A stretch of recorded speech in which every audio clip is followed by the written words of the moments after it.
So, Chris Chibnall, former showrunner of Doctor Who, has revealed the most important rule if you ever want to stand a chance of getting hired by him onto one of his TV shows. Basically, don't be a Hello, welcome to Culture Filter. I am Phil. This is the channel where I like to talk about all the geeky pop culture I like, including lots of things like Star Trek, Red Dwarf, and of course, Doctor Who, which is what we're talking about today. And we're talking about former showrunner Chris Chibnall, who has given an interview to Doctor Who magazine in which he talks about lots of different things. The whole issue is kind of focusing on Jodie Whittaker's era of the show, and there's a whole big interview with her as well in the magazine. I suggest going and checking it out. It's a very interesting read. It's issue 621 if you were interested.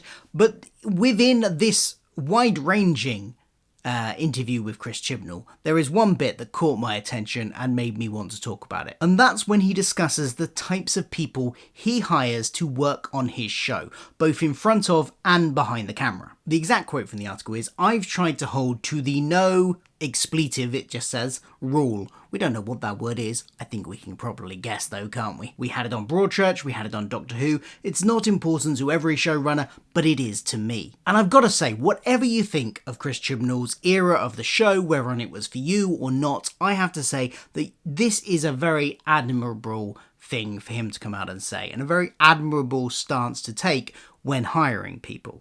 I think in the media industry in general, for too long, people have been hired and kind of felt like, oh yes, they're a bit of a dick, but you know, we kind of just have to put up with that because they're a good presenter, or they're a good actor, or even if they're a good director, someone behind the scenes, you know, if they're high enough up, then bad behavior gets overlooked. And I think that's caused, quite obviously, a lot of problems.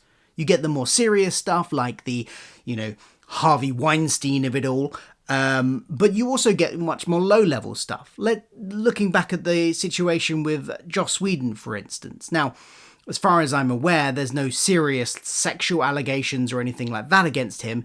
It just seems like he was a bit of a dick to his cast and to crew and stuff on set, and would just treat people badly, like how he treated Charisma Carpenter when she became pregnant, for instance. And I made a video about that at the time when all of that broke, a couple of years ago now, but one thing I said in that video is that entertainment, art even, is not important enough to make other people's lives miserable over it. If you can't go to work and treat people with respect and dignity and not be a bully, then you should not be working in that field, no matter how talented you are. Go write books where it's just a solo thing and you're doing it by yourself in your living room or your study or whatever, if that's the case. If you just can't not be a bully. So I absolutely approve of Chris Chibnall's stance here. However, there are some issues with it that I will go into in a second. Not issues with the principle of it, but just in the implementation of it. We'll get to that. A big part of this is also that you will make better shows if everyone is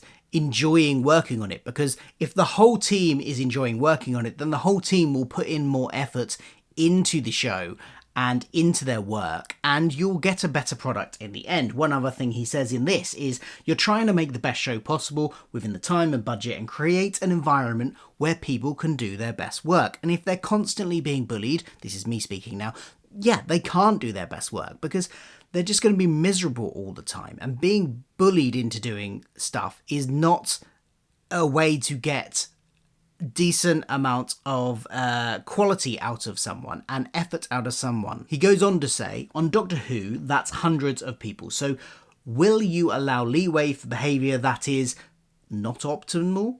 Some showrunners say, I know this actor is difficult, but what they bring to it is so great, I'm prepared to accept that. I don't like that.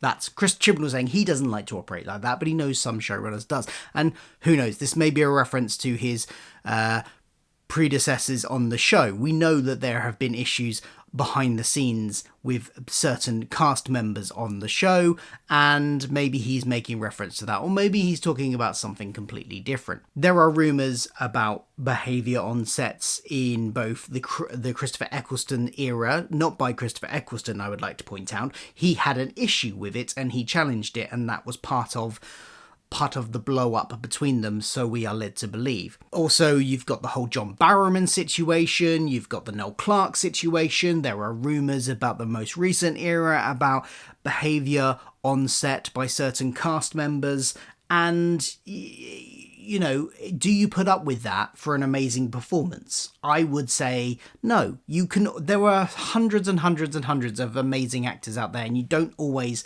yes, you may audition people and find someone that is absolutely amazing, but if you know that you don't always know beforehand, and you might be stuck in a situation, and that's unfortunate.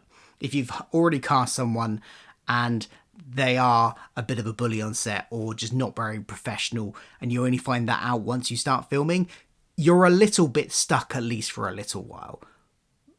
But if you know in ahead of time, then, and still decide to hire them, if you know what they're like from working with them previously or general industry knowledge, which is an issue that I will come back to in a second that I alluded to earlier, then maybe you shouldn't hire them. There will be other great actors that could fill those roles. And other great directors, if it's a director or whoever it is. You don't have to hire bullies.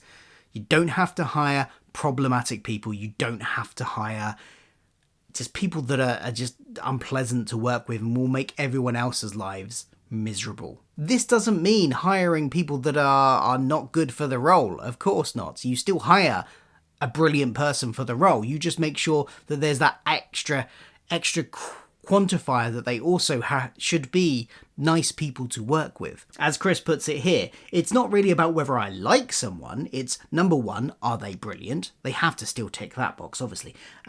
Number two, which is more important, will they be a great co-worker? This is other people's workplace too. On Doctor Who, the crew are with you 9-10 months of the year, it's their daily working lives. It's all our working lives. Now here is where the article also quotes another producer from Netflix's show The Rivals, which David Tennant is on currently. And he has a similar theory, and he sort of talks about how he would ring round, colleagues that he's worked with in the past that may have worked with actors that he doesn't know and find out information from them about whether or not they were difficult to work with.